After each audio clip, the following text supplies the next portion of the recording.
¿Sí me están escuchando bien? Y sí se está viendo la pantalla. No se ve la pantalla, pero sí se escucha muy bien. Vale, gracias.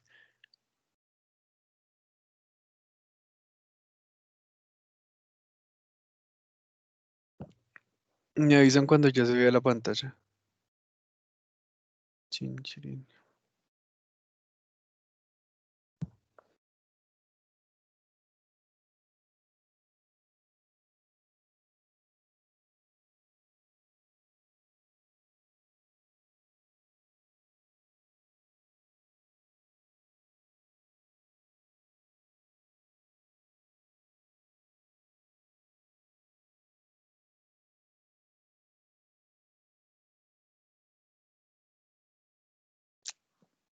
Creo que voy a tener que cambiar esto.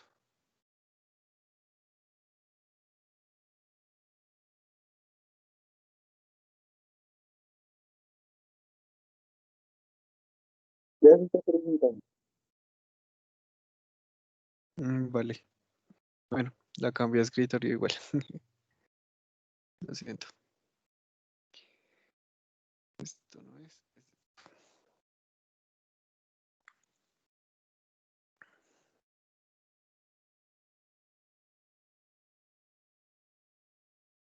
Bueno, entonces mientras les voy hablando, hoy vamos a tocar el tema de revoluciones, en especial la Revolución Americana, la Revolución Francesa y como tal la llegada de Napoleón y cómo sería, como lo que sería la expansión o bueno, las guerras napoleónicas.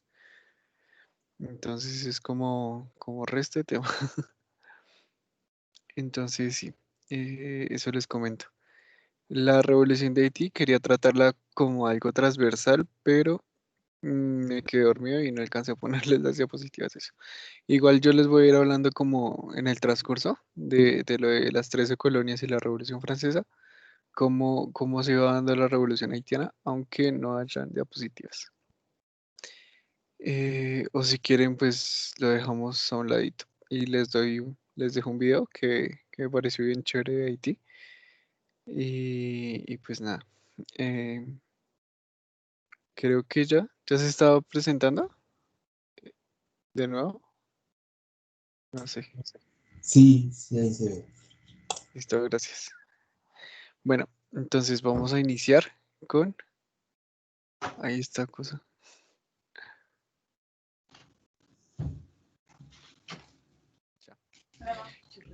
con, con la guerra de los 7 años, que la guerra, alguien tiene el micro abierto. La guerra de los 7 años fue una guerra que se dio por los terrenos de Norteamérica, entre Francia y España contra Gran Bretaña. Mejor dicho, Inglaterra tenía como, bueno, Inglaterra no, Gran Bretaña tenía como tal el control de esa zona, pero pues los franceses y los españoles querían también tener como una tajada, por decirlo de alguna forma, de todas estas tierras y que no se las quedara solo ellos. Igual España ya estaba haciendo, digamos, su expansión desde el sur, por decirlo así. Entonces, eso era lo que estaba pasando. Igual Francia también tenía algunos lugares como estratégicos.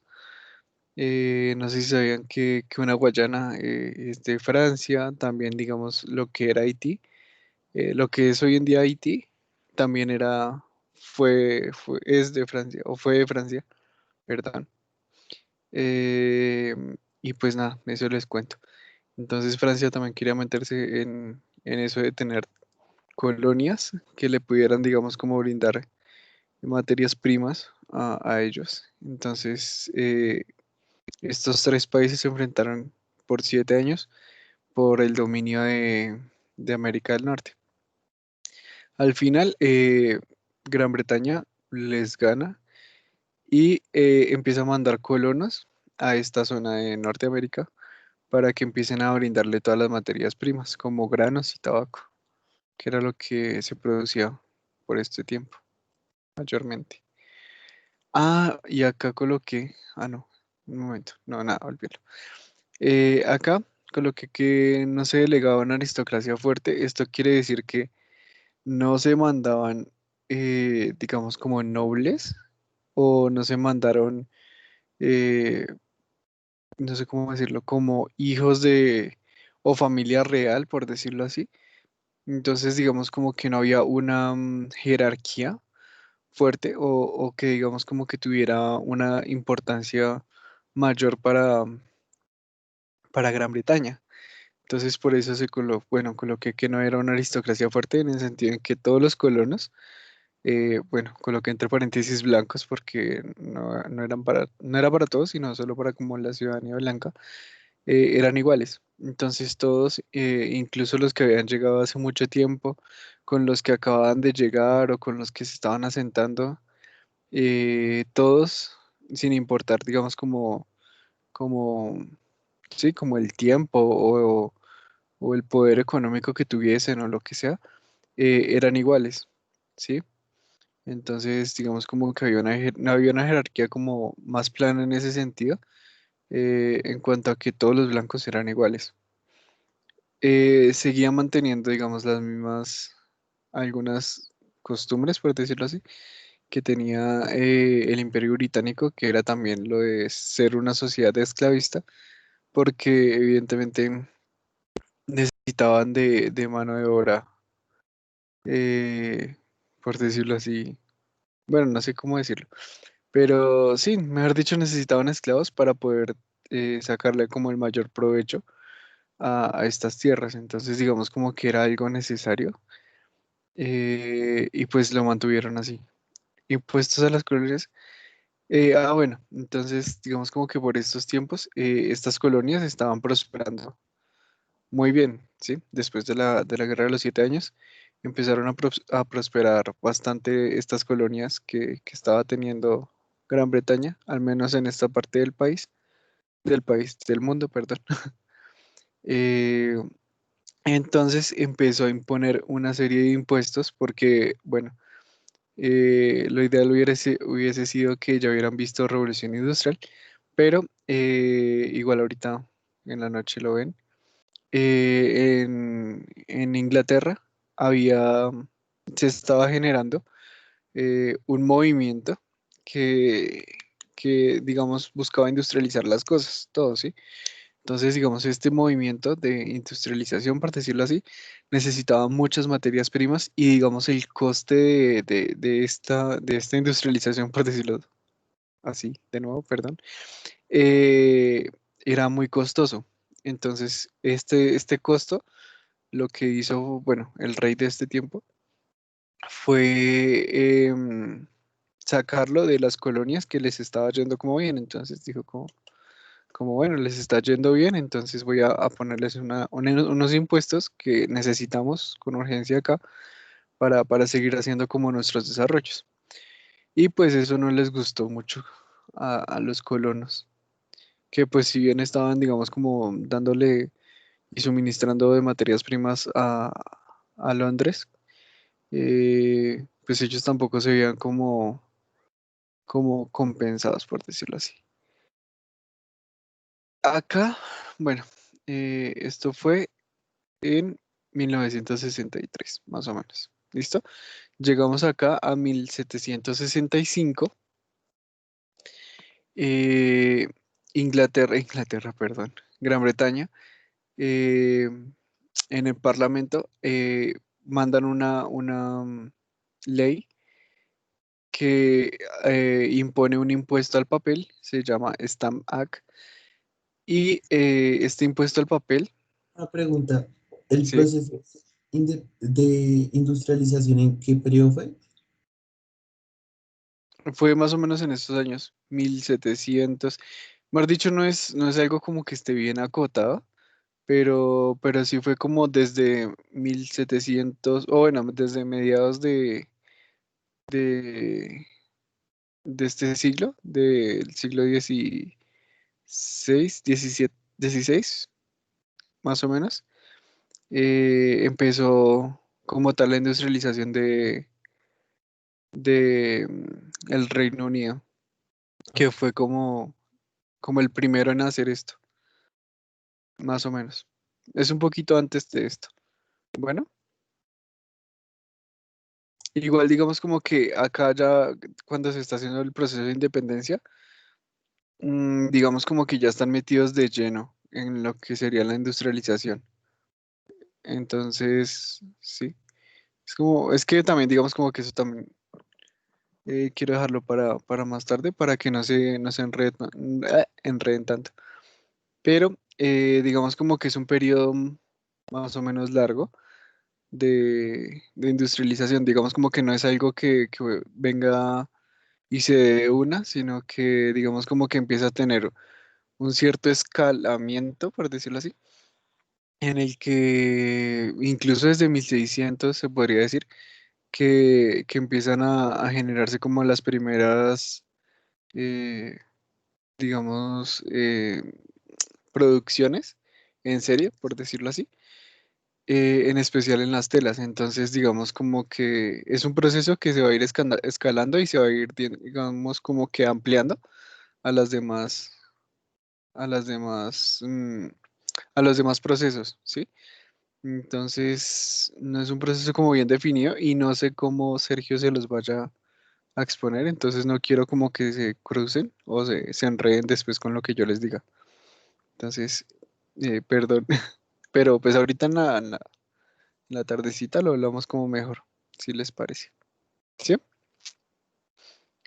Pues mi idea es como que no se confundan entre fechas. Pero digamos que en este momento, de la historia que les estoy hablando, ya están dando como tal la revolución industrial en Gran Bretaña.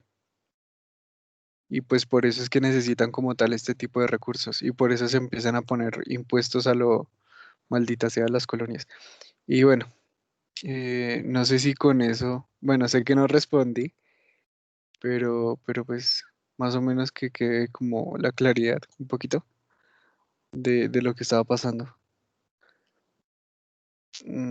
Ay, mierda, la cagué, perdón. Bueno, no sé, si su merced quiera saber algo más o seguimos. Sí, sí, nada más era la fechita nomás. Gracias. Sí, perdón. Ahorita, pues en la tardecita lo hablamos mejor. Bueno, impuesto al papel. Bueno, entonces sí, la Stamp Act era el impuesto al papel de las colonias.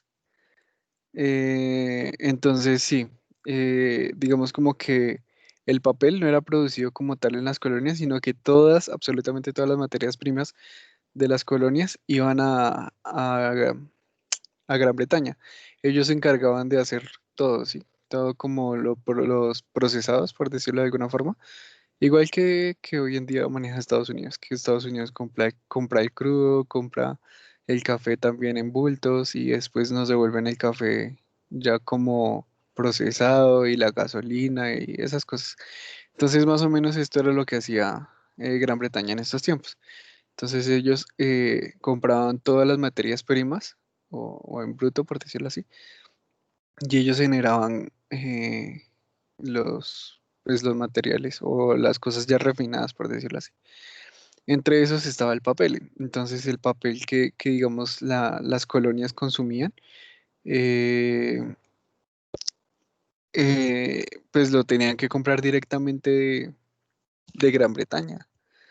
Y pues estos impuestos se le, se le dieron como tal a diarios, almanaques, documentos públicos, todo el mundo pagaba, digamos, como por este impuesto y digamos que las colonias eh, dijeron como, uy, esto ya ya digamos como que están pasando sus límites.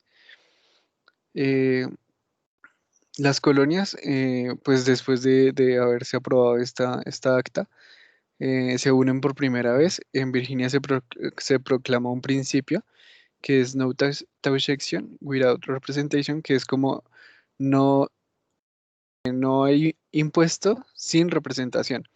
Representación de los colonos, ¿no? Bueno, más o menos, ¿me entienden? Entonces, digamos como que ese principio es como algo bien importante, ya que, digamos, ahí se está diciendo como, ahí se la están jugando todavía y están diciendo como, no vamos a pagar impuestos si ustedes no nos representan. Y pues como en este caso, ellos solo, digamos, como que estaban representando a las necesidades propias de su imperio, no estaban atendiendo a las necesidades de las colonias. Entonces, por eso se proclamó esto, para que igual, digamos, las mismas colonias empezaran a autorregularse. Bueno, pasamos a 1767 más o menos, eh, y pues por estos lados se empezaron a colocar más impuestos. Entonces, en este año, digamos, como que ya se, se, se generalizó, por decirlo así, ese malestar y estalló como tal resistencias en cuatro colonias, que fue la de Maryland, Nueva York, Filadelfia y Boston. Entonces, digamos como que ya había como tal una resistencia abierta en esas cuatro zonas. Y en Boston, en 1770, ocurre la primera masacre que fue como un acontecimiento de que un colono iba a cobrar una plata que le debían o algo así. Y pues es más o menos como, bueno, no es tan así, pero, pero es como parecido a lo que pasó acá, que fueron a pedir algo prestado y entonces eso pasó, aunque allá no fue algo prestado, sino era algo que le debían. Entonces, bueno, igual también, bueno, la historia es como curiosa. En fin, el punto es que este hombre fue a pedir un dinero a una persona, esta persona, pues, digamos, como que le dio igual y lo echó y no le dio nada. Entonces, lo que hizo este hombre fue ir y traer a otros colonos que lo que hicieron fue empezar a arrojar basura y hielo a los soldados ingleses. Y estos, como entre tanta conmoción, por decirlo así, eh, empezaron a disparar a la población y mataron a 5 colonos. Entonces, esto fue como la primera masacre, fue en Boston. Y pues, digamos como que para algunos, desde 1770, se puede decir que inició mucho para los historiadores que son así como súper rígidos en fechas y que tiene que pasar algo muy concreto para marcar el inicio o el final de algún periodo. Para algunos, en 1770, que fue la primera masacre, marca como tal el paso a la independencia. Pero pues igual ya hemos visto que tenía como más antecedentes. Bueno, en 1773 se crea un grupo que se llaman los Hijos de la Libertad, que va a ser bien importante y pues ya lo hablamos. En 1773 se crea la TIAC, que lo que hace, bueno, digamos que había una compañía que estaba entrando a quiebra, que era de Inglaterra. Entonces, de Inglaterra, de Gran Bretaña, lo siento. Em, que entonces lo que hicieron en Gran Bretaña fue empezar a darle privilegios. Esos privilegios se firmaron en esta acta y era que esta compañía, que se llamaba Compañía de Indias Orientales, empezara o pudiera comercializar su té sin pagar impuestos, sin pagar ningún tipo de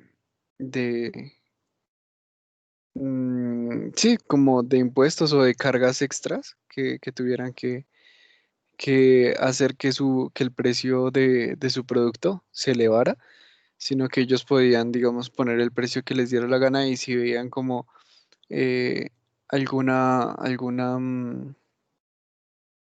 competencia mm, bueno, sí, como si veían alguna competencia, podían incluso hacer, bueno, disminuir sus precios sin tener que, sin tener pérdidas, por decirlo así. Y pues esto no les gustó a las personas locales, en especial como a las colonias, ya que digamos ellos sí tenían que pagar impuestos y bueno, muchos impuestos. Y digamos como que esos impuestos hacían que no pudieran competir contra esta compañía. Entonces, los Hijos de la Libertad, que eran como este grupo ya independentista, por decirlo así, como el primer grupo independentista, eh, se disfrazaron de indios, más o menos de 60 a 150 personas se disfrazaron de indios, amenazaron como a los marineros que llevaban como un cargamento de té a la colonia de Estados Unidos, bueno, de Norteamérica, y botaron por la borda 45 toneladas de té. Entonces, digamos como que eso fue un acontecimiento importante porque igual como que fue un irrespeto directo. Y la consecuencia de esto fue que cambiaron el gobernante, creo que fue de Nueva York. Y pues hasta ahí quedó las cosas. Pero igual como que ya se empezó a ver como el malestar ahí de forma fuerte. En 1774 fue el primer Congreso Continental, pues también digamos debido a, a todo lo que estaba pasando en estos tiempos. El Congreso, el primer Congreso Continental pues, de las colonias, como tal continental de América del Norte, ¿no? No asume ninguna postura, porque habían dos posturas en esos tiempos, que era realista e independentista. Independentista era como, sí, que se quería desligar como tal de un control de Gran Bretaña y pues los realistas eran los que querían como pactar algún acuerdo con el rey de Gran Bretaña para igual como que quedar bien y pues seguir siendo su colonia, por decirlo así. Entonces, el primer congreso no asume ninguna postura, entonces se queda como neutral. Sin embargo, ellos, digamos, como que eh, sí defienden, digamos, como que no fue como inútil esa reunión, sino que sí asumen como eh, la postura de autorregularse, por decirlo de alguna forma. Entonces, digamos, como que ellos se encargan de sus propias cuestiones internas, por decirlo así, ¿sí? Entonces, digamos como que se asume esa postura de mantener como el principio que pasó en Virginia, de asumir como la representación y su representación y pues pagar impuestos si se sienten representados. En 1775 ocurre la primera lucha armada, nuevamente pasa en Boston y 8 soldados. Ah, bueno, eh, me devuelvo un poquito. En el primer Congreso Continental, digamos como que ya se empieza a organizar como una especie de, ay, no sé cómo decirlo, como de guarnición, como de un ejército como propio de las colonias.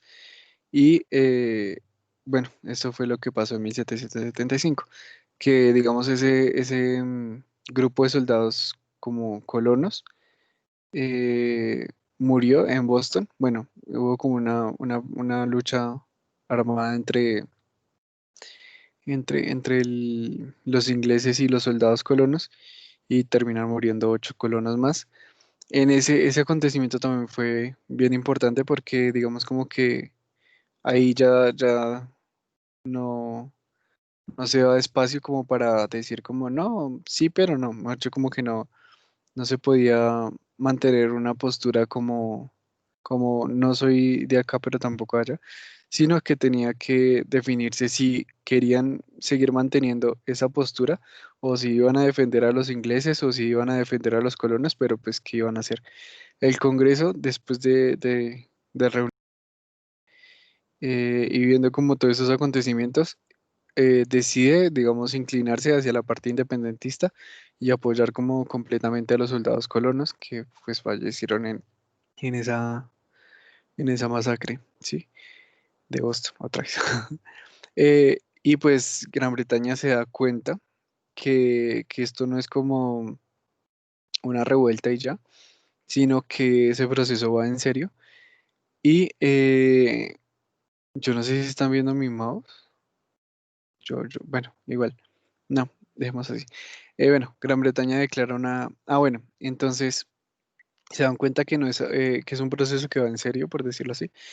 Y ellos declaran la guerra convencional contra el proceso de independencia. Entonces, eso pasa en 1775.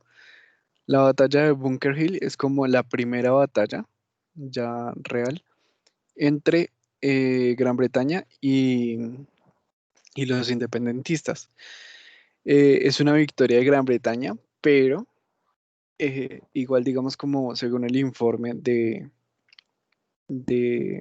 el comandante, el general, no sé, no me acuerdo qué era, de los ingleses, que es un hombre súper reconocido, y digamos como que el man nunca había perdido una batalla ni nada por el estilo. Perdón.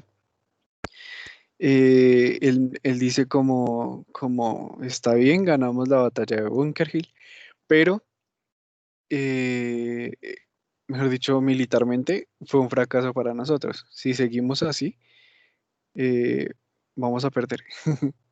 Vamos a perder la guerra. ¿Por qué? Porque perdieron, bueno, vi como muchos datos que varían ahí y las bajas siempre cambian, pero en mayoría de las cosas que vi, como de los informes, eh, vi que habían más de 1000 muertos en las tropas de Gran Bretaña. Entonces fue muchísima gente que perdió este ejército por enfrentarse ahí. Incluso vi también que, no sé, había como un reporte en el que incluso estaban los nombres de las personas como más importantes, como generales y coroneles y capitanes, o yo qué sé. Perdón, es que no sé muy bien los rangos de las milicias, pero sí, digamos como que murieron muchísimos altos mandos, por decirlo así. De hecho, creo que habían como más de 56, si no estoy mal, en el informe oficial, mejor dicho, de altos mandos. Y pues ustedes imaginarán que las personas que eran como más soldados comunes, que no se tienen en cuenta, pues si murieron personas, 56 personas importantes, imagínense cuántas personas a su cargo también murieron, pues de estas personas. Entonces sí, hubieron muchísimas bajas, en fin, ellos lograron esa posición como estratégica, pero pues el costo fue gigante. Entonces, el mismo coronel dice como si seguimos, si seguimos teniendo victorias así, vamos a perder esta guerra en unas cuantas batallas más. Entonces, bueno, el 4 de julio eh, de 1776 se reúnen 56 congresistas para firmar la Declaración de Independencia. La Declaración de Independencia fue creada por Thomas Jefferson, John Adams y Benjamin Franklin. Acá les dejé como un fragmentico que no sé, me pareció como chévere y lo vi por ahí en alguna parte y pues decidí ponérselos porque no sé, me gusta. No sé qué les parece a ustedes. El fragmento dice, nosotros, los representantes de los Estados Unidos de América reunidos en Congreso General, acudimos al Juez Supremo del mundo para hacerle testigo de la rectitud de nuestras intenciones. En el nombre y con el poder pleno del buen nombre de estas colonias, damos a conocer solemnemente y declaramos que estas colonias unidas son y por derecho han de ser libres e independientes.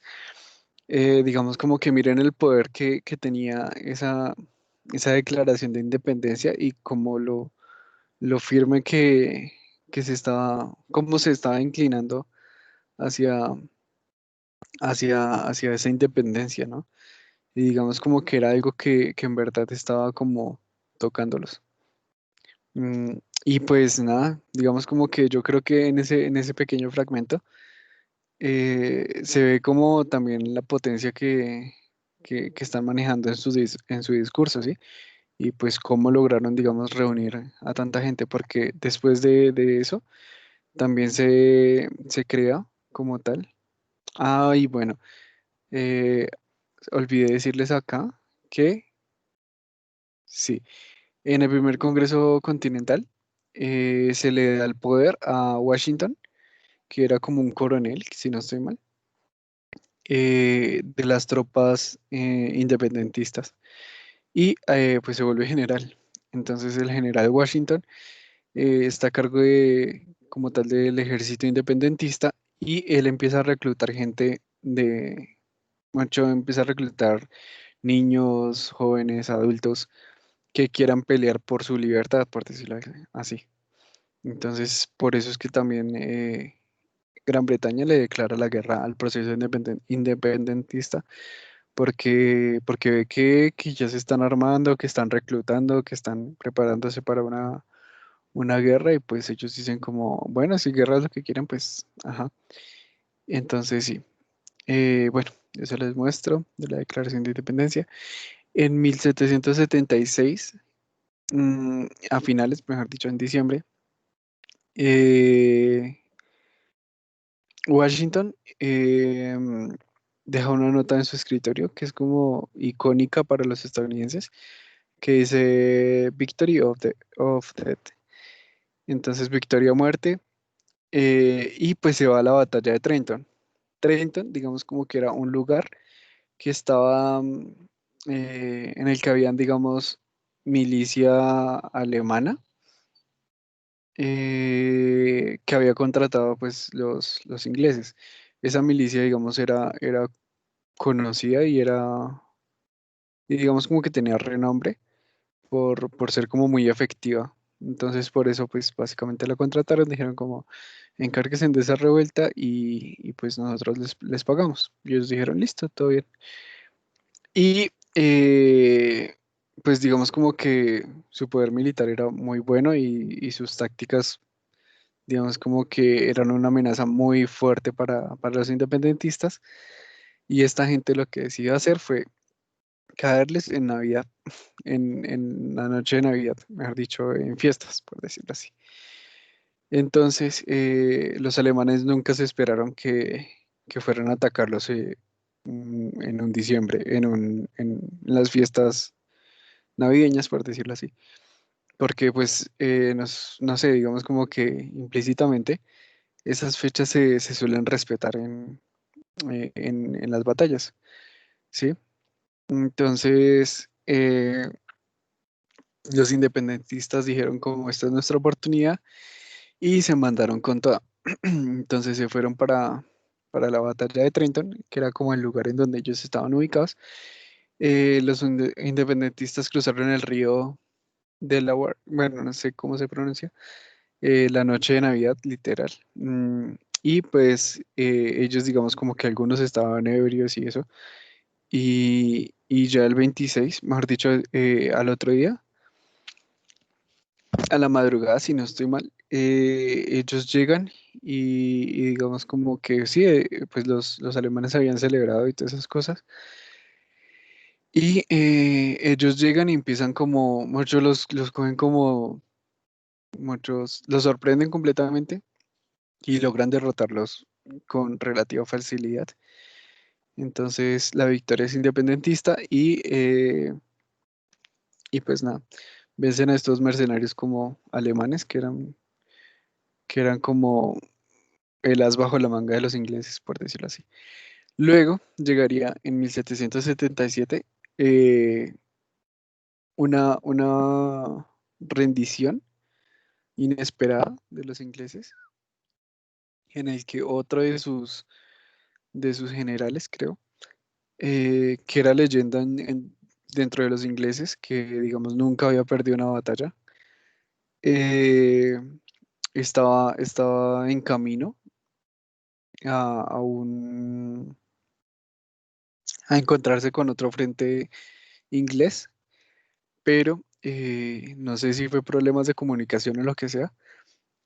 Al final, digamos, los dos bloques, por decirlo así, los dos bloques se dividen, Y pues digamos, mientras la idea del general o lo que sea inglés era digamos, hacerles, bueno, yo lo que quería hacer era hacer como un tipo de barrera a lo largo del río para que, bueno, barrera no, pero sí como una especie de filtro, por decirlo así, eh, que hiciera que se dividiera como tal las fuerzas independentistas en dos, ¿sí? Entonces lo que quería hacer era que se dividieran y pues ya divididas poder atacar alguno de los dos frentes y pues ganar básicamente esas batallas.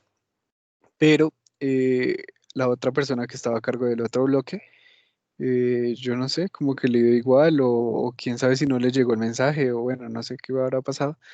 En fin, no lo esperó ni nada, sino que siguió derecho y al final el que terminó solo fue este general y pues le pasó básicamente lo opuesto a lo que él quería. Él quería dividirlos y atacar uno de los dos frentes, pero pues los que terminaron divididos fueron ellos y al final terminó enfrentándose a los dos bloques de la fuerza, de las fuerzas independentistas.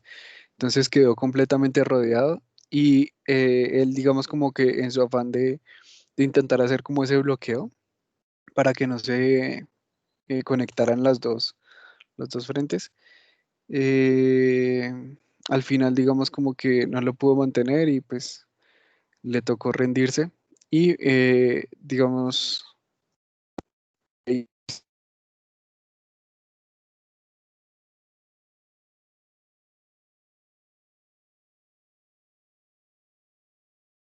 entonces aquí pasa esto.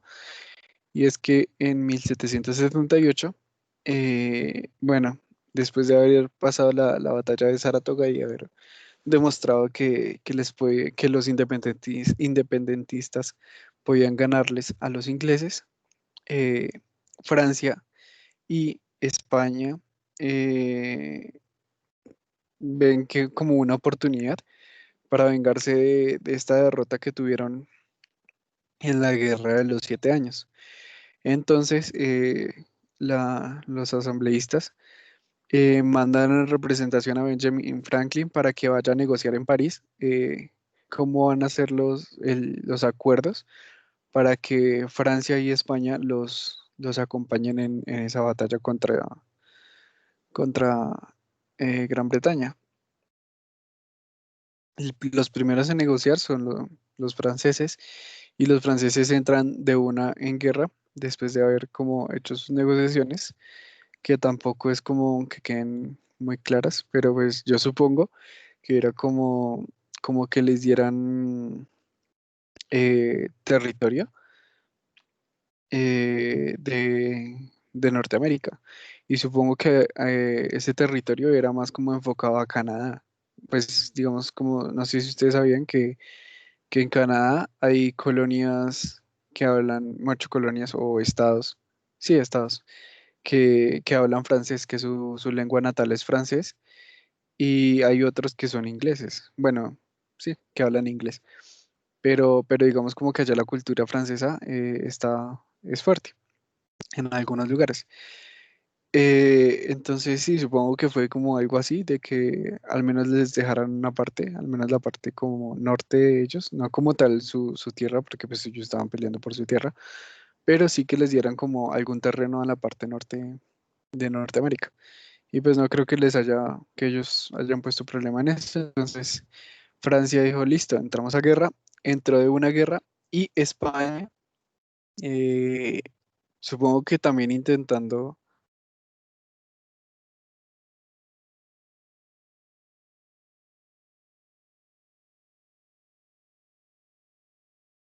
así,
defendían ese último reducto. Y en 1600, y más, perdón, Es que sí, te entrecortó un poco. vale. Desde Eh, que, desde la anterior. Desde desde que acá, Simón. desde la unión de Francia y España. Sí, cuando estabas hablando de que España entró un año después, pero no nos dijiste qué territorio se le dio o algo así. O no. No, pues de hecho no se le dio. Pues era más como una alianza y creo que lo que buscaba España era empezar a metérseles, por decirlo así, por la parte sur, como por México y esto, empezar a tomar territorios de la parte sur. Pero yo creo que también España se dio cuenta que no estaban enfrentándose a cualquier ejército y que no era como algo que ellos después pudieran vencer fácilmente, entonces tampoco le echaron muchas ganas a eso, pero digamos como que formalmente ellos sí ayudaron a Estados Unidos a independizarse, pero básicamente fue entre Estados Unidos y Francia que enfrentaron a los ingleses y pues no había como ningún acuerdo implícito, entonces eso pasó.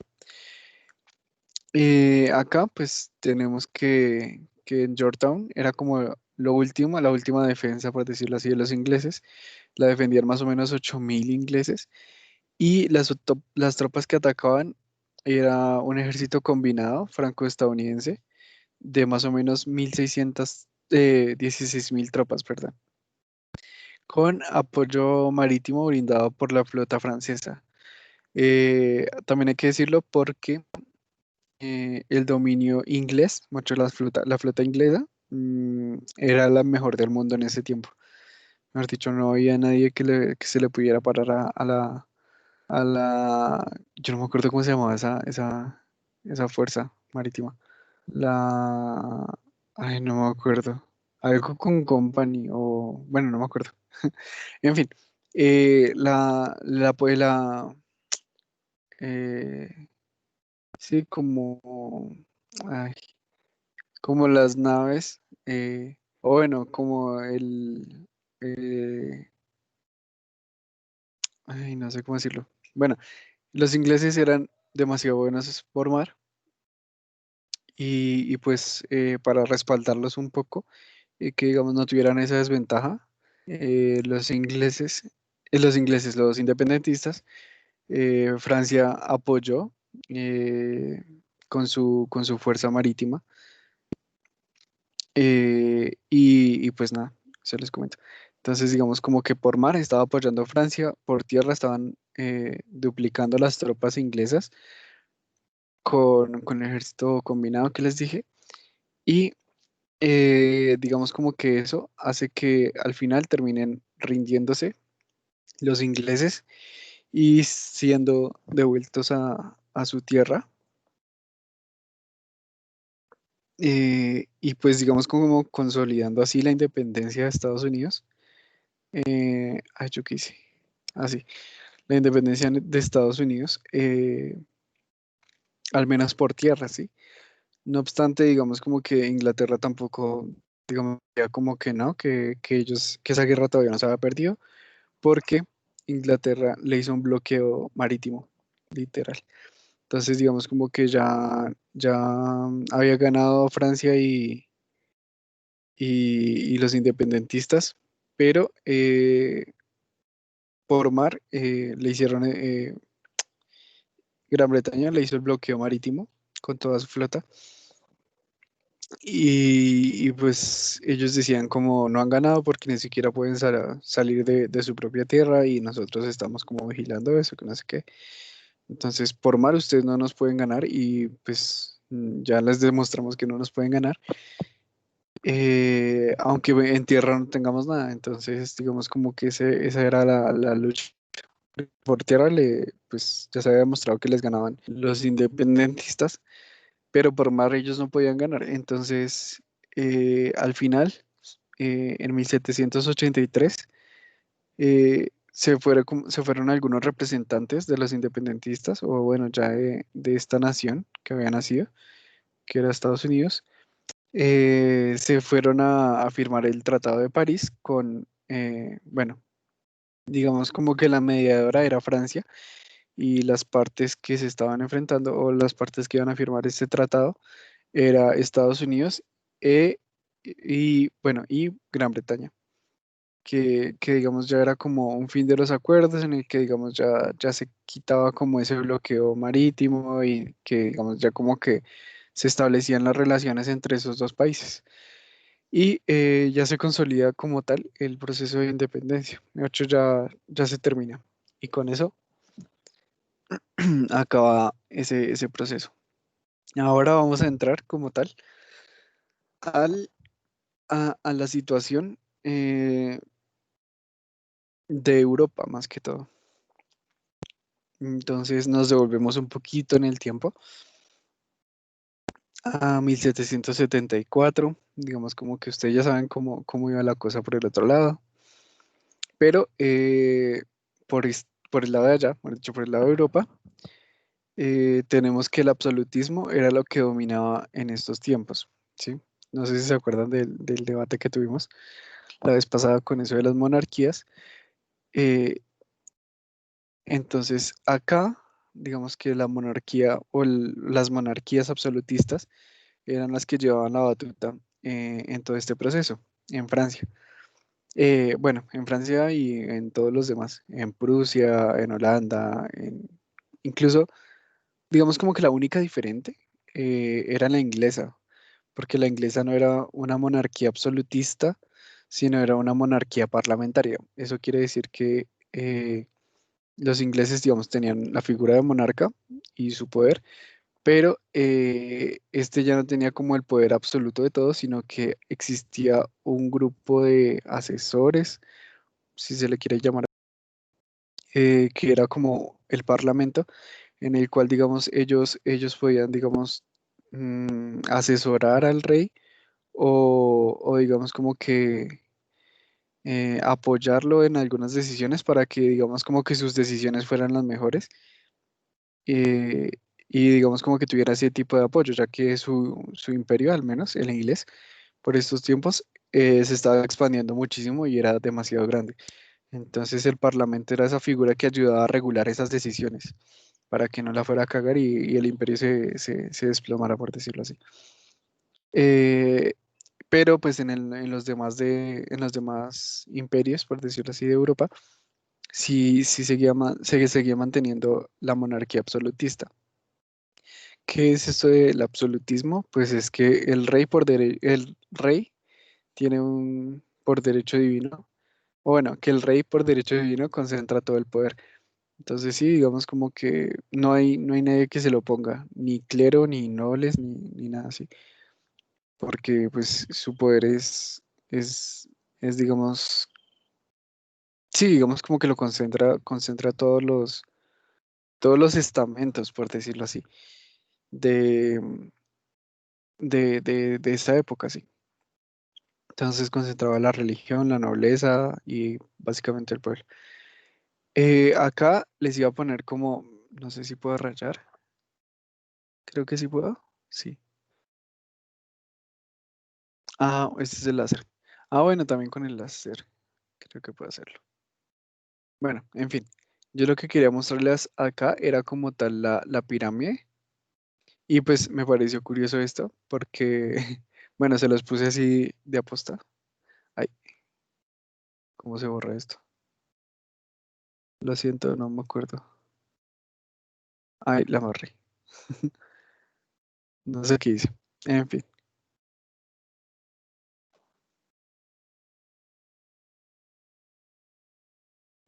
ya. Bueno, no sé cómo borrar, entonces me perdonan, pero lo que quería era mostrarles esta inclinación de que el rey, el clero, los nobles eran como los que concentraban la mayoría de los poderes y se acuerdan que nosotros habíamos hecho más o menos esta división. Y pues el rey como una única persona, el clero, los nobles y los comunes, que son relativamente pocos, y pues digamos como que ahí se muestra gráficamente. Y digamos como que la gran mayoría, que era como esta sería como la primera, la segunda y la tercera. Entonces en el primer como escalón, por decirlo así, está el rey que tiene absolutamente todo el poder. Los que le seguían era el clero, los nobles y los comunes, que eran poquitos y que se ve que eran poquitos. Y en el tercer escalón teníamos a los burgueses, a los artesanos, a los comerciantes, a los abogados, a los médicos, como en una posición un poco más privilegiada, y todos los demás.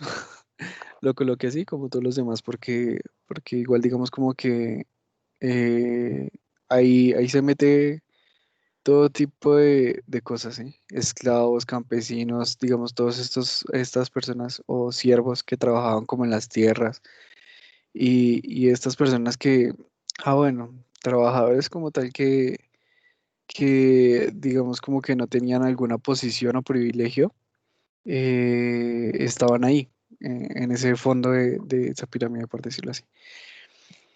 Entonces, eso era más o menos lo que era una monarquía absolutista, ¿sí? El rey no compartía poder con absolutamente nadie y pues eso era lo que llevaba, lo que tenía como la batuta en estos tiempos. En 1782, ya ahí nos vamos emparejando, digamos como que eso era lo que estaba pasando en esos tiempos con Europa. Y pues en Francia, quien tenía ese poder y digamos quien estaba ejerciendo esto en Francia era Luis XVI. Eso era todo. Por 1782, ay, a mí se me olvidó decirle lo de Haití. Bueno, si quieres les resumo un poquito lo que estaba pasando en Haití. En Haití, digamos como desde 1760, si no estoy mal, o 1600, no, 1760 más o menos creo. Eh, Haití, bueno, Haití o ahí se me olvidó cómo se llamaba. Saint-Domingue. Saint-Domingue, sí, exacto. Gracias. Saint-Domingue era una colonia francesa. Digamos antes, esa isla se llamaba La Española, pero los franceses dijeron como no, es muy importante, entonces vamos a quitarles un pedacito. Y al final terminaron enfrentándose a España y le quitaron un pedazo de isla y esto lo llamaron Saint-Domingue. Eh, los franceses empezaron a literalmente importar muchísimo, o bueno, exportar, no sé cómo quieran decirle, empezaron a llevar muchísimos esclavos de África, mejor dicho, población negra, a Saint-Domingue. Y para que, digamos, como que produjeran y digamos, como que se encargaran de todos los cultivos que habían en estas zonas. Y digamos como que mandaron una pequeña representación de blancos, habían mulatos también, que pues ya saben cómo, ustedes también saben lo que pasó en Colombia, que era como esa combinación entre negros y blancos y estas cosas. Entonces los mulatos empezaron también a tener como una pequeña, digamos como pequeños privilegios, pero sí, eran muy pocos. Eran como mínimos, por decirlo así, frente a la población blanca y pues la población negra en esos tiempos era más o menos del 86%, y entonces se imaginarán que era demasiado. En fin, digamos como que después pasó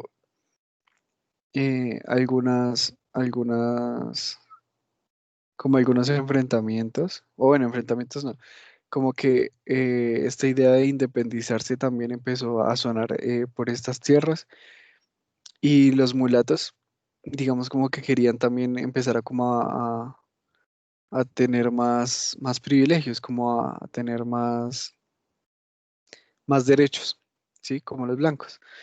Igual, digamos como que ellos por esos tiempos empezaron como a acercarse más a los blancos para poder, digamos, sí, crear como ese vínculo, esas conexiones. Sin embargo, al final, eh, digamos como que estos blancos no, no les gustaba mucho ese tipo de cosas. Y, y pues bueno, así se llevaron las cosas hasta más o menos estos tiempos de, de 1780 más o menos, en los cuales, digamos, ya viendo todo lo que había pasado, y pues que en, a Francia empezaron a llegar ideas como revolucionarias y de igualdad de los hombres y de darles como los mismos derechos a todos los hombres sin importar su raza, su religión o sin discriminación alguna. Estas ideas llegaron evidentemente a Saint-Domingue y los negros empezaron a exigir sus derechos, ¿sí? Porque pues ajá, y pues esto obviamente no les convenía a las colonias porque ellos necesitaban de los esclavos para que funcionaran, si no pues no iban a funcionar bien. Entonces, eso fue lo que pasó más o menos en Haití y pues lo dejamos como ahí en pausa. Ah, bueno, también había un hombre que al final intentó, era un mulato grande que él, digamos, tenía como a su cargo 250 hombres y pues intentó como rebelarse y, y pues nada, el ejército al final terminó, pues digamos, ellos tenían mejor instrucción militar y todo y terminaron matando a mayoría o a todos, si no estoy mal, sus seguidores, o bueno, Sí, sus los- personas a cargo.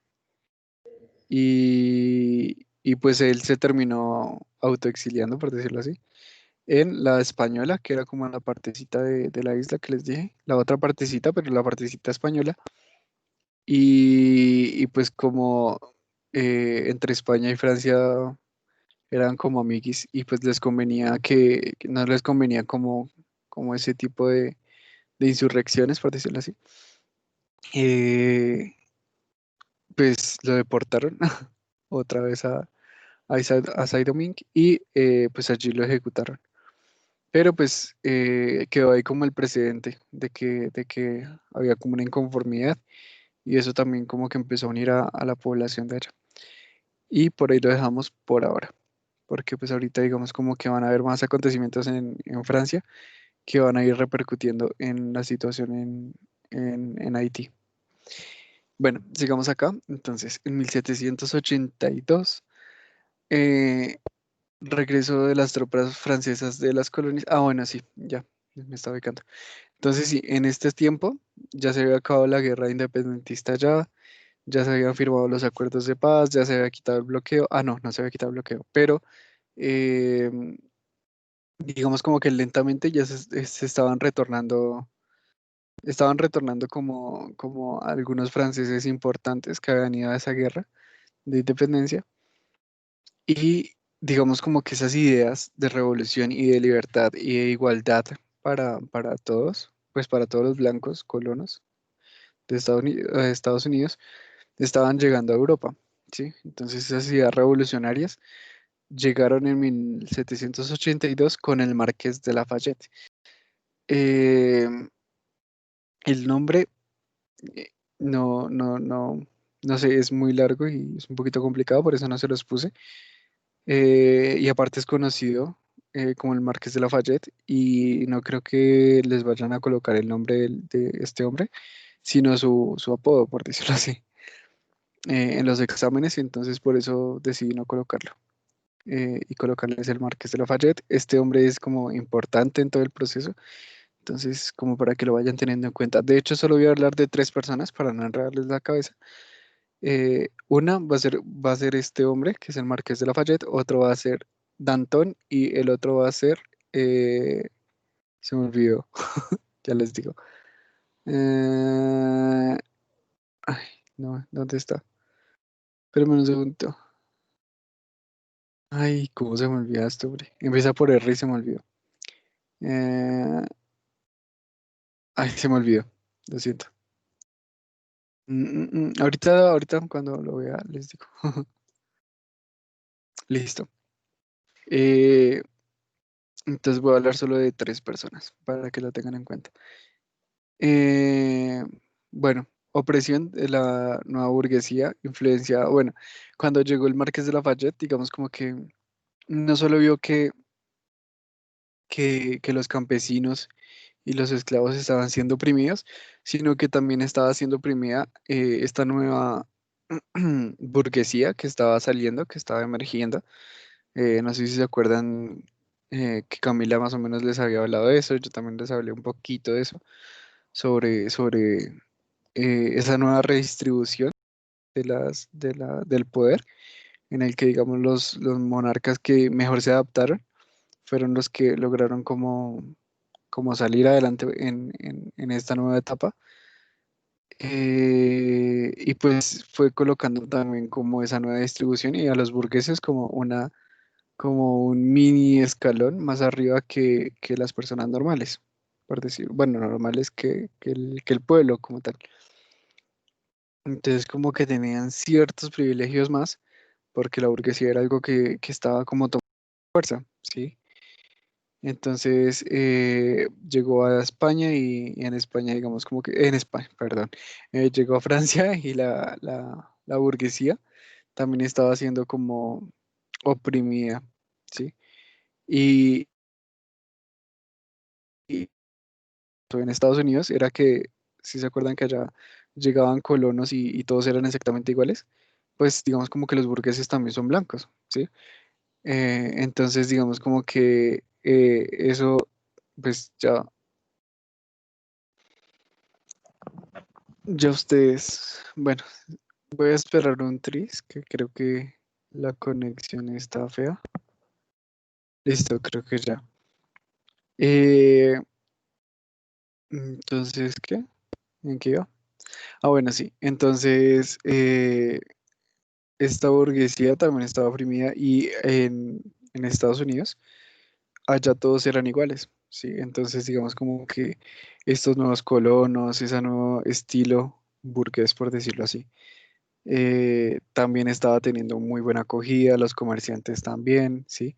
Y digamos como que este modelo, que aún no, mejor dicho, como que este precapitalismo o capitalismo en primera fase, por decirlo así, eh, digamos, estaba funcionando bien y pues era algo que Lafayette no ignoró. Entonces, le parecía que habían cosas que cambiar y llegó como con esas ideas revolucionarias a plantearlas también en su país.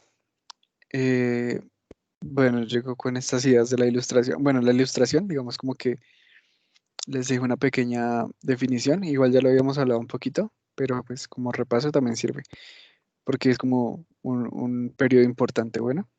Entonces, la ilustración es un proceso cultural que busca terminar con el sistema feudal de la Edad Media, alejándose de los privilegios del feudalismo y la monarquía. Con esto me refiero como esos privilegios de la religión y esas cosas. Eh, y lo de la monarquía, pues las tierras y eso. Cambiando el pensamiento del teocentrismo a un pensamiento antropocentrista. Esto también lo habíamos hablado, que antes digamos como que el centro era la religión o las creencias y esa era como la invención, la gran invención de la Edad Media, ¿sí? Y pues esa invención se estaba cambiando en la ilustración a un pensamiento antropocentrista, en el cual digamos como que ya el pensamiento se basaba era como tal en el hombre, ¿sí? Y en estudiar como tal qué era el hombre, ¿sí? Bueno. eh, Nace el humanismo, pues el humanismo es básicamente eso que les estoy diciendo, y les puse como entre paréntesis más o menos algo que puede, digamos, darle en el punto a qué es humanismo si aún se lo preguntan, que es como descubrir al hombre y dar un sentido racional a la vida, ¿sí? Es como una corriente mm, académica. Y pues digamos que se basaba en eso, en descubrir al hombre, y no es que lo hayan descubierto en la ilustración, sino que, digamos, por mucho tiempo dejó de ser el centro o dejó de ser como, digamos, como que, eh, sí, como que no se siguió estudiando, por decirlo así, su comportamiento o su moral o su conducta o este tipo de cosas del humano, sino que pues pasó así, como si nada, por decirlo así. Entonces, lo que quería hacer el humanismo era volver a retomar todos esos estudios, incluso antiguos, antes de Platón, de los socráticos, ¿sí? Como ese movimiento presocrático y todo lo que se había hablado antes del hombre y todo esto, retomarlos y volver a volver a esa vida moral o virtuosa o todas esas cosas que se hablaban en la antigüedad. Incluso también, digamos, como que redescubrir otras cosas y otras como aperturas de sentido en ese humanismo, ¿sí? Entonces, bueno, eso es más o menos por ahí. Algunos ejemplos, digamos, de personas que estaban escribiendo por estos tiempos. Era Voltaire, bueno, no sé cómo se pronuncia, perdón. Él escribe el Tratado sobre la Tolerancia. Y pues una partecita que él coloca es que ilustrados y ayudados mutuamente, es como la base de ese escrito. Montesquieu articula la teoría de la separación de los poderes. Rousseau escribe el contrato social. Y digamos como que vean que esa tendencia se mantiene, ¿sí? Estas ideas como de ilustración siguen latentes en todas estas cosas, en todos estos escritos y como en este pensamiento de la actualidad. Rousseau es un contractualista que digamos como que habla sobre el poder, el Estado y todas estas cosas. Incluso se inclina más por la gobernanza como la está llevando un poco Gran Bretaña, que es como parlamentario, por decirlo así, como un absolutismo parlamentario, algo raro. Eh, Montesquieu, digamos, como que sí, él también, digamos, empieza a hablar como un poco de la separación de esos poderes, como lo dice, pero sí, de cómo se pueden diferenciar, digamos, y digamos, como que le concierne a cada uno, ¿sí? Empieza a ver esa división, por ejemplo, de la religión y el Estado, ¿sí? Por eso era que, digamos, me creaba conflicto lo que habíamos hablado una vez con Luis, que estábamos en pleno fighting. Era por eso, porque digamos como que ese tipo de pensamientos se empiezan a articular en la modernidad y por eso es que se crean como todo este tipo de cosas como monarquías absolutas y eso, y es porque también se empieza o digamos como que en esos tiempos ya se tiene la claridad y la separación de poderes.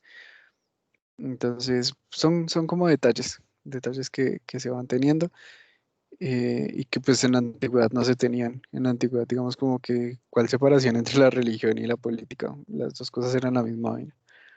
Entonces sí, era eso. Bueno, pasamos acá a otra cosa que son como apartados que le dan más fuerza al movimiento de la ilustración para que se den cuenta también cómo se movía todo por esos lados. Salir de la ingenuidad mental de la que, bueno, la ilustración era salir de la ingenuidad mental de la que uno mismo es culpable, no por falta de inteligencia, sí por falta de valor para pensar sin ayuda. Eso lo dijo Sapere Aude. Y acá tenemos otro apartado que es como tener el valor de usar tu propia razón. Esto lo dijo Emmanuel Kant. Y pues digamos como que tampoco es para que se dejen seducir, por decirlo de alguna forma, por, por esas palabras, pero sí es para que se den cuenta un poco por dónde van los tiros de ese pensamiento como un ilustrado eh, de la edad moderna, de esta edad moderna, sí. Entonces, va por esos lados, ¿sí? Igual, digamos como que ya cuando ustedes, o bueno, si quieren dedicarse como tal al estudio de estos autores, pues van a ver cosas chéveres y cosas no tan chéveres, entonces pues nada, incluso creo que ustedes están viendo Kant ahorita, ¿no? Entonces véanlo con cuidado y ya. Bueno, la justicia y la moral están a la orden del día. Esto es en su totalidad casi en la edad moderna. Digamos como que teorías sobre la justicia o lo que es bueno, lo que es malo. Bueno, lo que es bueno y malo es más que todo como la moral y este tipo de debates y de pensamientos, digamos como que centrados también un poco en lo que es la razón. Mm, se discuten durante toda la modernidad, ¿sí? Incluso digamos como que hay escritores que lo que les digo, digamos como que escriben de una forma en que mueven pasiones, por decirlo así, y digamos como que son muy seductores, entonces como que hay que tener cuidado con eso y saber cómo ser crítico cuando se lean a estos autores. Porque eso pasa, digamos, incluso, ¿no? Eso pasa mucho con Descartes, que digamos todo el mundo dice como, no, pero es que Descartes es un filósofo que es como muy neutral, por decirlo así, pero si ustedes, bueno, digamos, cuando lo lean, algunas personas podrían detectar que es una persona que escribe y como que apela un poco a lo que uno siente. Entonces, digamos como que sí, por eso digo como que a veces lo seduce a uno. Entonces, los dejo por ahí con eso y seguimos con 1787. Esta es una crisis económica que hubo en Francia. Hubieron malas cosechas, la situación de pobreza pues empeoraba, el rey no toma ninguna medida. Digamos como que tampoco, mucho, sí, el man no sabía qué hacer o pues simplemente decidió ignorarlo porque él vivía bien y, pues eso era un malestar que tenía la población en esos tiempos. Y pues hubo en 1788, un año después, una hambruna que pues no hizo sino empeorar las cosas. Eh, Aquí el Marqués de Lafayette convoca a los Estados Generales, que es como una asamblea extraordinaria que reúne a los tres estados, según lo vi, pero pues yo lo puse como estamentos, porque me suena mejor, ¿sí? Y aparte es una diferenciación chévere. Bueno, eh, yo lo coloqué como estamentos, pero ese término lo coloqué yo, no es como para que se diferencie un poco. Entonces, como coloca a los tres estamentos, el clero, la nobleza y el pueblo, en una asamblea extraordinaria que era lo que les decía. Entonces, digamos como que en eso, digamos como que solo van a haber tres votos, por decirlo así, y, y digamos como que las decisiones ganarían por mayoría. Entonces, si van a votar por alguna cosa y el pueblo se une con la nobleza, pues ganarían, o si el pueblo se une con el clero, pues ganaría, pero pues nosotros sabemos que generalmente la nobleza y el clero son como muy pegadas y son la parte privilegiada de la sociedad, entonces pues el pueblo tampoco era que pudiera decidir cualquier cosa, sino que básicamente el clero y la nobleza unidos vencían. Que lo coloqué, me parece que lo coloqué por acá. Ay, parce, ya me acordé. La otra persona que les voy a hablar es de Robespierre.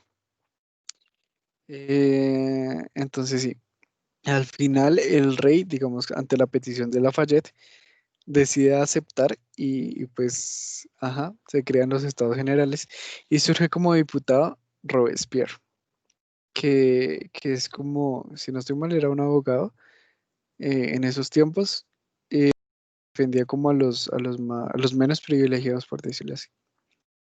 Mm, y pues empezó a tomar como mucho poder político, empezó a tener como mucha influencia política. En la asamblea había un voto por estamento, que era lo que les estaba diciendo, que era un voto del clero, un voto de los nobles, y estos unidos y uno del pueblo, ¿no? pero pues el clero y los nobles unidos siempre se imponen, que era como el lema de esos tiempos, como clero y nobles unidos se imponen. Entonces, eso era lo que pasaba y era como la realidad efectiva de esos tiempos.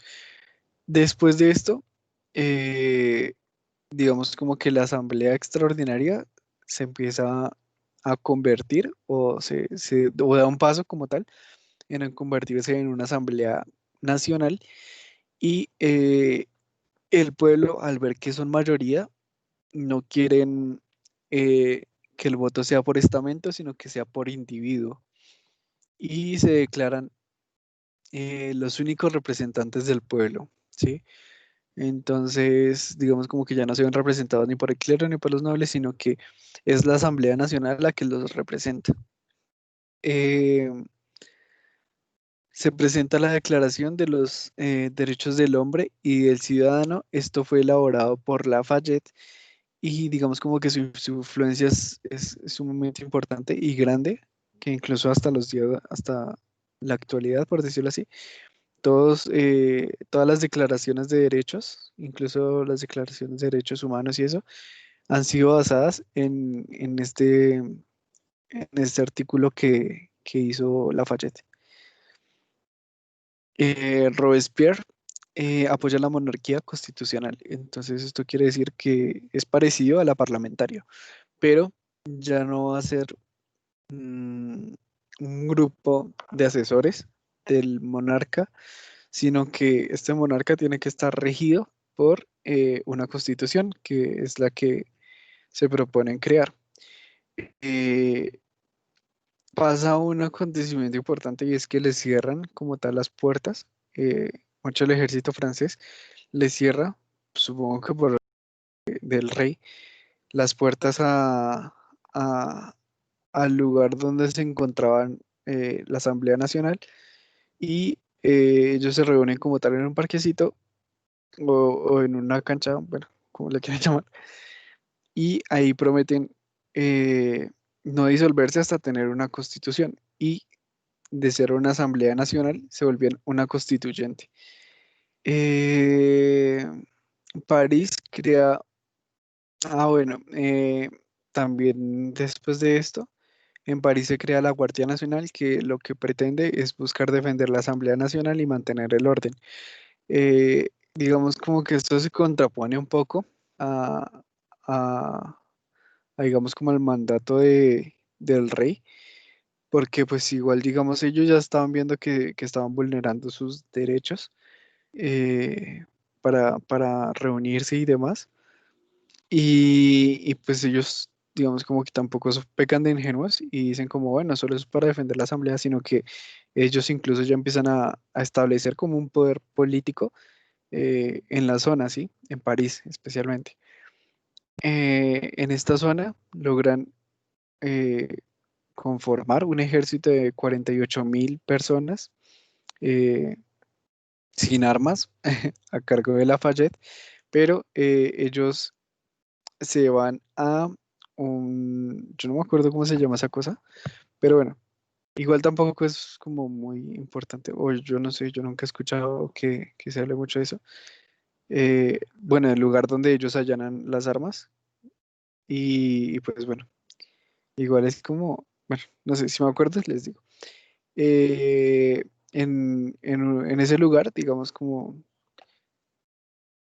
que, bueno, digamos no, en ese lugar allanan más o menos 30.000 armas, 12 cañones y un mortero, pero pues siguen con el problema de que no tienen munición y no tienen pólvora.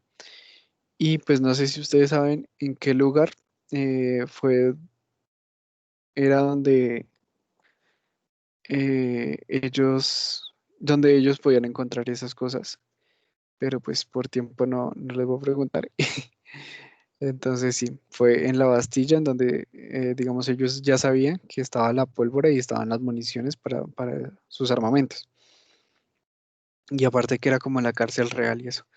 Entonces van con los 48.000, de los 48.000, 3.000, digamos, bueno, 45.000, se dedican a lo que iban, por decirlo así, y más o menos 3.000 se dedican a saquear la ciudad.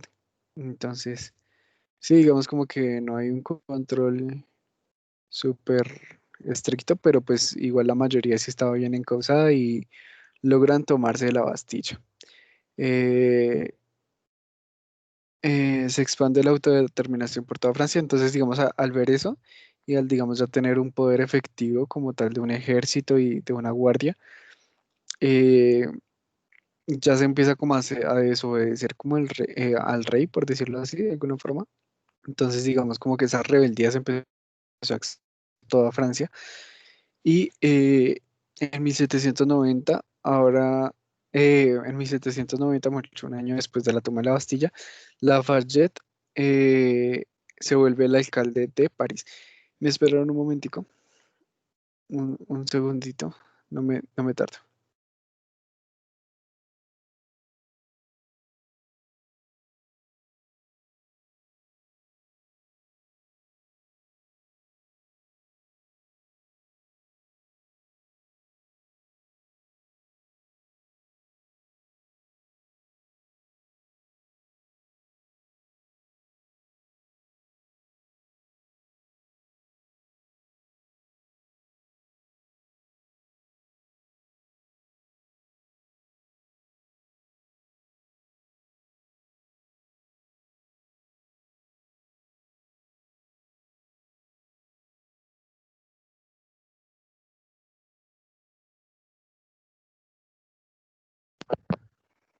Perdón, ya.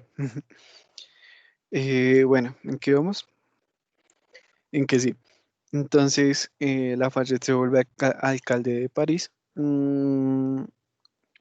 Y el rey se traslada del Palacio de Versalles al Palacio de Tullerías. Entonces, digamos como que es un cambio, porque ellos lo que buscaban era que todos los vestigios, por decirlo así, de la sociedad feudal o media, por decirlo así, se acabaran. Y pues ellos veían el Palacio de Versalles eh, sí, como parte de ese legado. Entonces lo que querían era que el rey estuviera como tal en la capital, que era París, y pues allí había un palacio que era el Palacio de Tullerías.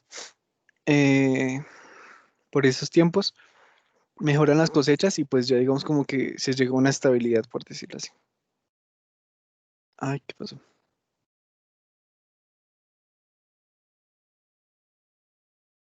Listo. En 1790, eh, pues supongo que ya finales o avanzado, 1790,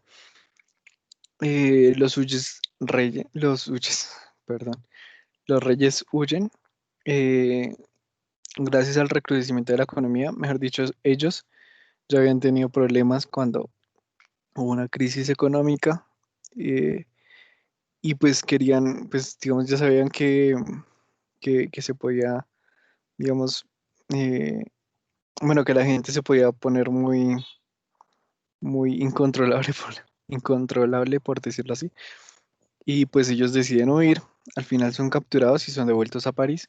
Según las tradiciones, un rey que abandona a sus súbditos no merece ninguna lealtad y eso marca que ya todas las personas, incluso, bueno, todos los asambleístas o constituyentes,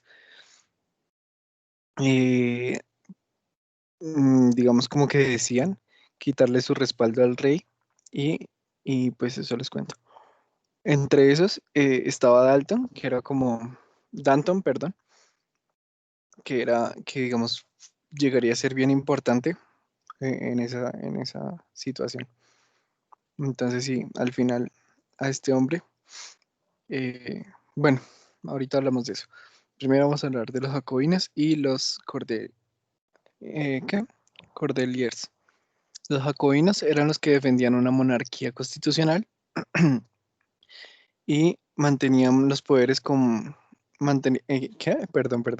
Defendían una monarquía constitucional y manteniendo algunos poderes como el del clero. Robespierre defendía esto. Robespierre, manténgalo presente, es importante. Cordeliers era un grupo político más radical, quienes no se identificaban con una monarquía y se basaban en los derechos del hombre y del ciudadano. Este, eh, bueno, digamos como que un representante o el representante más importante de este grupo era Danton. Entonces ahí tenemos como a los dos máximos representantes de estas corrientes, por decirlo así. ¿Mm? Robespierre y Danton. Entonces, en 1792 se juzga y ejecuta al rey Luis XVI. Se ejecuta también a su esposa, María Antonieta, hermana del emperador de Austria. Entonces Austria también se enfadó y le declara la guerra a la Revolución de Francia. España, Reino Unido, Países Bajos, Prusia, Austria, Nápoles y Cerdeña son como la coalición que va en contra de la revolución. ¿Por qué todos ellos? Porque todos ellos tenían una monarquía absolutista y pues estaban, o bueno, una monarquía, bueno, no en todos los casos absolutista, pero sí, sí digamos como que mantenían y defendían las monarquías. Entonces a ellos no les convenía que esas ideas de libertad e igualdad para todos se expandieran y por eso digamos como que le hicieron frente. Igual Francia, a pesar de que digamos como que lo estaban atacando por todos lados, logró defenderse y repeler como todos los ataques. En 1793, eh, pues digamos como que el comité, que era como el que tenía el poder, bueno, no había un rey ni nada, sino era como un comité de personas, como una junta, por decirlo así, eh, que mandaba el país. Pues evidentemente por la guerra, la economía de la guerra pues hizo que las personas digamos como que no se sintieran conformes y Robespierre aprovecha esto porque igual digamos como que se debilita mucho esta junta por decirlo así y Robespierre aprovecha esa debilidad y hace un golpe de estado a la convención. Macho, eso no era una junta sino legalmente, macho, el organismo de control o de poder que tenía todo el poder era la convención. Entonces le hace un golpe de estado a la convención. Y desde 1793 empieza una oleada de ejecuciones a lo maldita sea, a cargo de Robespierre, ¿no? En la guillotina, que era como el medio como más humano para matar a las personas, y que no discriminaba ni género, ni raza, ni color, ni nada, ni ideología, nada. Entonces era como sí, como una muerte, digamos, como que más limpia, más sana, o más, no sé, como lo quieran llamar. Entonces sí, durante el periodo en el que Robespierre eh, asume el control, más de 10.000 personas mueren en la guillotina durante el periodo jacobino, porque pues como saben, él era jacobino, liberado por Robespierre. Eh, él mismo, Robespierre, mata a Danton en 1794. La ola de ejecuciones y de terror fue tan fuerte que inicia eh, una misma, ay, perdón, inició una nueva rebelión dentro de la misma convención. Entonces, digamos como que la misma convención se vuelve a rebelar, por decirlo de alguna forma, y se opone a Robespierre y lo acusan de dictador. Él mismo, junto a 21 seguidores, es ejecutado en la misma guillotina donde él eh, mató a todos los que se le opusieron por este tiempo. Entonces, es como algo irónico, pero sí. Eh, este hombre entonces muere en 1794 y En 1795 llega la nueva constitución y directorio de 5 miembros. Entonces se vuelve a establecer el directorio, ahora con 5 miembros. Sé que ya se acabó la hora, pero no sé si me regalen sus minuticos, unos minuticos para terminar. A ver si empezamos, si logramos terminar Napoleón. Napoleón es rapidito, si les parece. Y Napoleón comienza a destacar. Entonces, no sé. Si no les parece, por favor, díganme no algo, me interrumpen y pues paramos y lo dejamos para terminar en la siguiente clase. Si les parece o no. Perdón, en serio quería dejarle los 15 minutos, pero creo que no voy a poder. Bueno, Código Civil de Francia. Bueno, esto es como que un recurso que usó Napoleón, que era este Código Civil, se basaba como en la meritocracia, en que no se le podían dar privilegios de nacimiento, de hecho que nadie podía tener privilegios por haber nacido en una cuna noble o lo que sea, y que todos tenían como la libertad religiosa, no era como que el clero se impusiera y colocara su religión o lo que sea, o que todos digamos que tuvieran que rendirle culto al clero, sino que cada uno tenía como esa libertad religiosa. Entonces, digamos como que ahí se aparta también el poder religioso con el poder político. Napoleón, eh, bueno, entonces digamos como que eso es algo que usó Napoleón.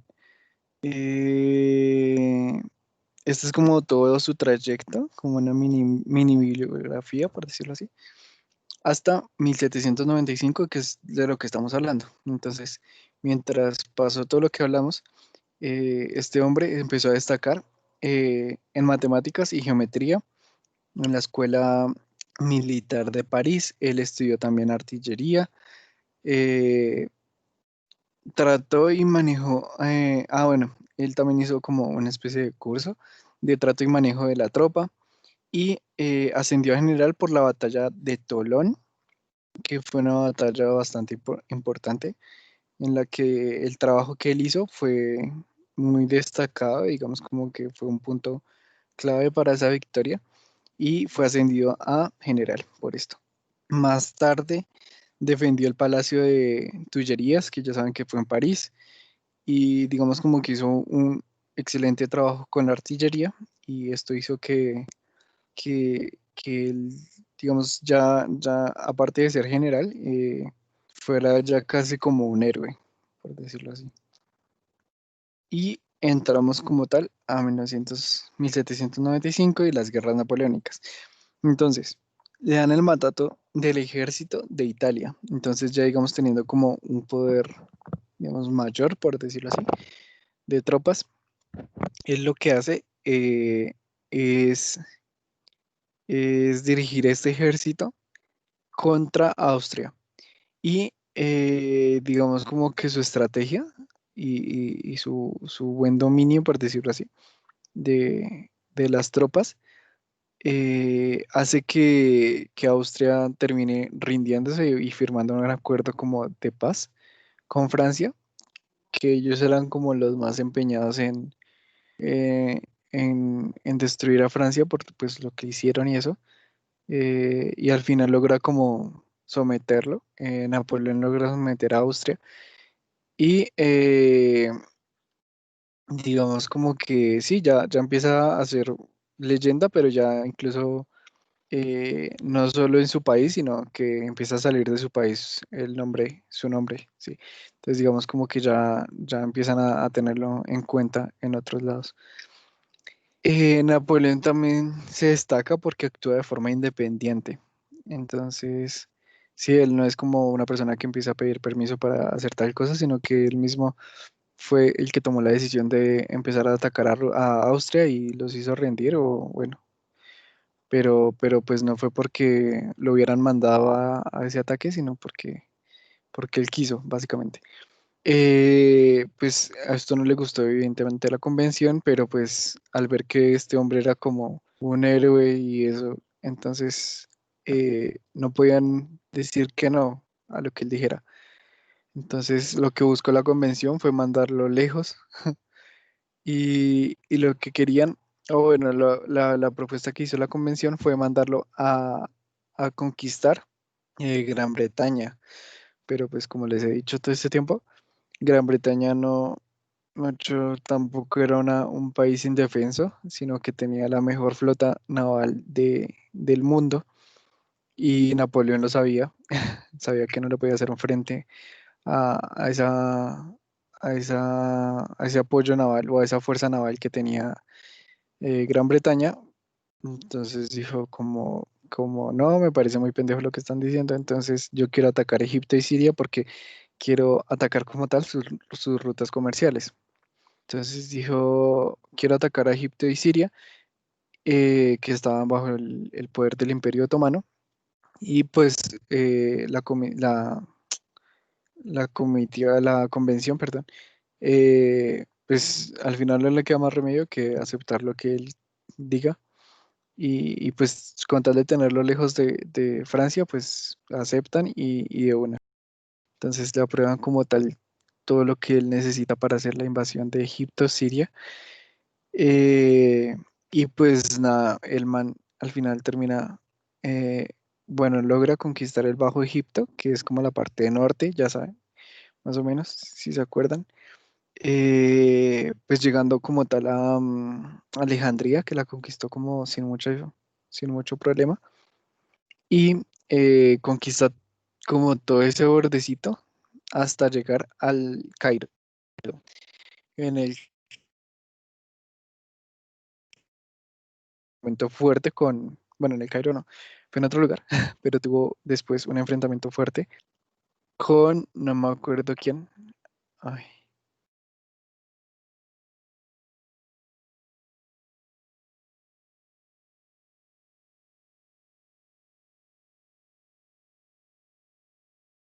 bueno, ya.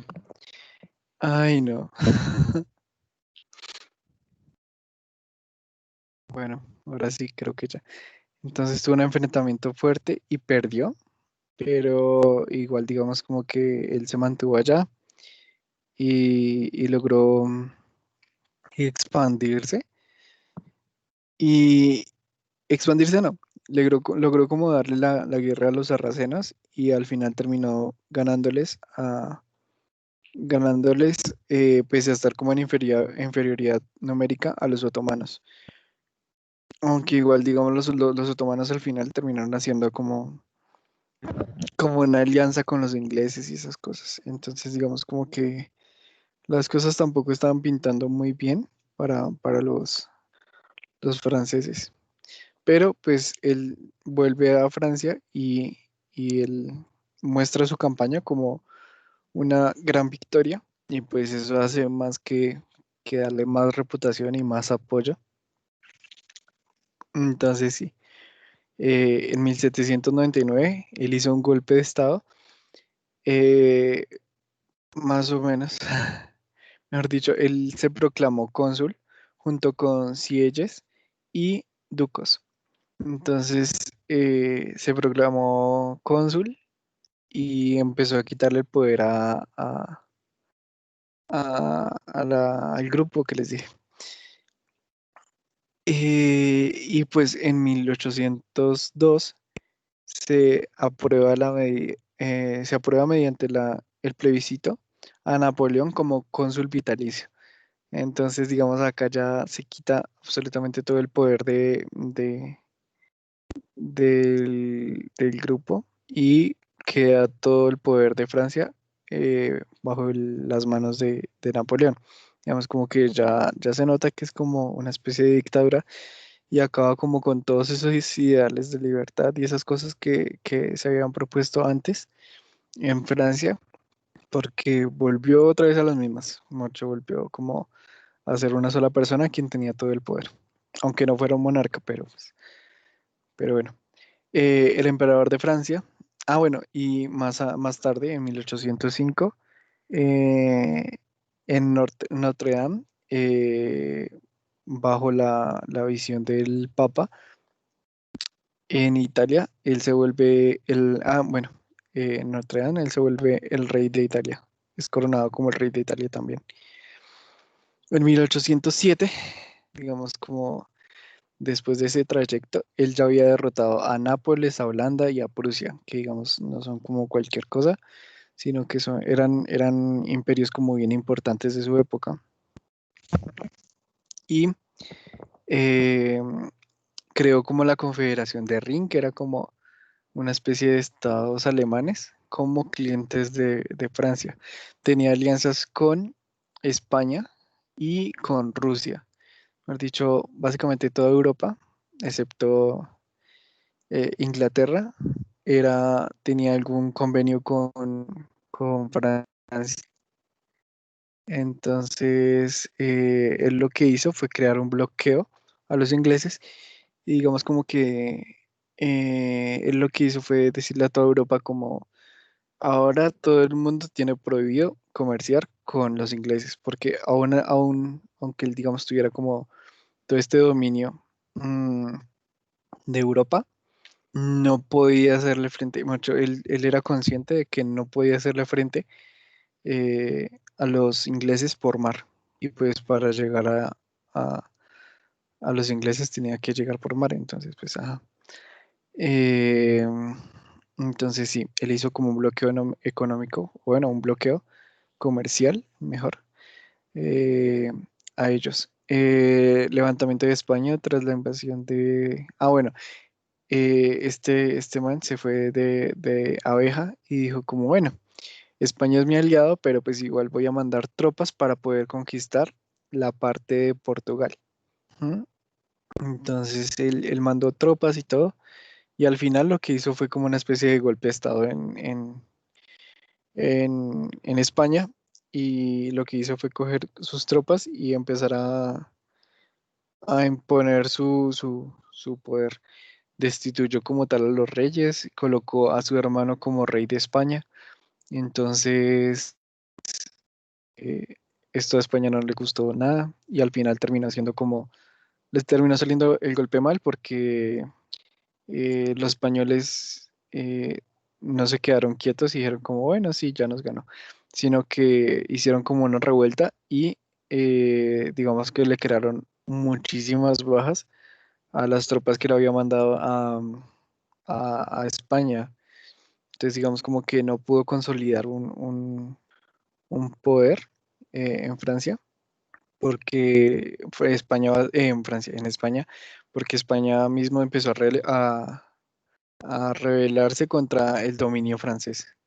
Entonces, al final, este man lo que hizo fue casarse con una, con una reina, con una princesa, para solucionar como el tema de España y tener un hijo. Y bueno, tuvo un hijo y dijo que le iba a dejar como todo su dominio a él y pues digamos como que por ese lado arregló un poquito eh, lo que pasó con España, pero pues ya vendría a cometer un error mayor, que creo que eso lo noté,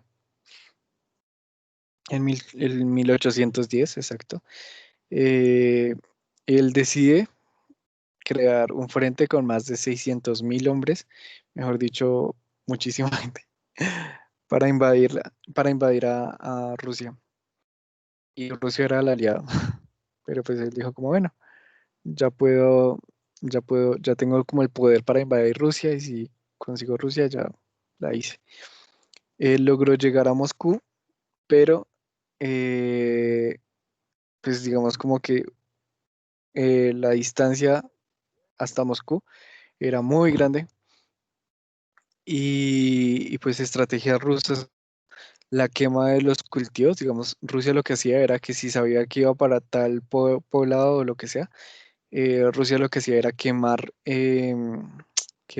los cultivos, quemar todo, digamos, todo tipo de recursos que les pudieran servir a ellos y dejaba como todo desierto. Entonces, digamos, ellos no encontraban ni comida, no encontraban nada que les pudiera ser útil y pues eso hacía un desgaste. Entonces, esa era la estrategia rusa, empezarlos a desgastar por todo el camino hasta que llegaran a Moscú. En Moscú ellos hicieron lo mismo. Bueno, ellos lo que hicieron fue esconderse o digamos, creo que ellos incluso tienen búnkers en Moscú.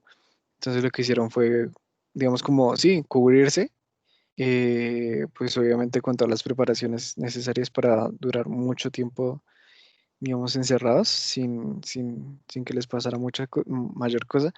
Y a los que no podían como cubrirse en estos búnkers, lo que hicieron fue llevarlos a otras ciudades cercanas que no corrieran tanto peligro, porque pues igual ellos sabían que querían llegar a ir a Moscú.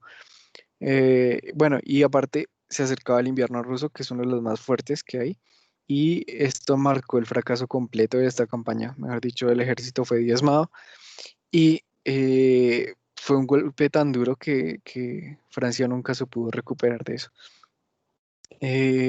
Y pues en 1813 eh, se crea como la sexta coalición antifranceses, que pues obviamente incluía a los ingleses, incluía también un poco, bueno, incluía no, incluía un poco no, sino incluía como tal a Rusia. Rusia ya estaba, ya no era aliada, sino ya era antifrancés, ya era parte del ejército antifrancés. Entonces en 1815, bueno, esa sexta coalición logró derrotarlos porque pues a Napoleón le tocó devolverse y pues se volvieron, pero ya estaban muy golpeados, estaban diezmados, sus ejércitos estaban diezmados, su ejército estaba diezmado y pues cuando él volvió, Rusia aprovechó y digamos como que ahí sí mandó su ejército y los ingleses también aprovecharon, evidentemente. Entonces, digamos como que crearon esa coalición y atacaron a Napoleón y le lograron ganar. Eh, a él lo exiliaron en una isla del Mediterráneo, pero el man se escapó y en 1815 el man creó un ejército y se fue a Waterloo. Eh, y digamos como que en esa campaña que le estaba haciendo, se volvió a hacer un frente, como un frente de emergencia, por decirlo así, entre ya los países que se habían liberado y que ya estaban aparte, y empezaron se unieron rápido los ingleses, los holandeses y los alemanes, y se enfrentaron y lograron vencer nuevamente a Napoleón, pues aprovechando antes de que lograra como volver a hacer sus andanzas, sus movimientos. Lo lograron vencer y esta vez lo exiliaron, pero lo exiliaron a Santa Elena, que era una isla al sur del Atlántico, muy lejana, y este hombre muere a los 6 años de estar allá. Y gracias por su atención. Eso es todo. Voy a dejar de presentar. Y pues no sé, si quieren. Muchas gracias, me alcancé a pasar, pensé que me alcanzaba, pero bueno. Muchas gracias por haber estado acá. Y, y pues nada, voy a pues responderé sus preguntas si quieren hoy en la tarde. Eh, recuerden que hoy se va a hacer Sergio va a hacer lo de la esta. Entonces, si tienen alguna preguntita o algo, yo se la respondo ahorita más tardecito. Y pues nada, que les vaya bien en su siguiente clase y se cuidan. Estamos hablando. Chao. Mm, chao. Nos vemos, se cuidan.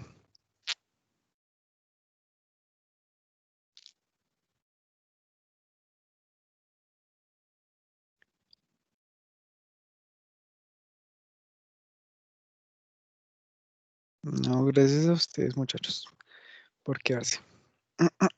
Chao.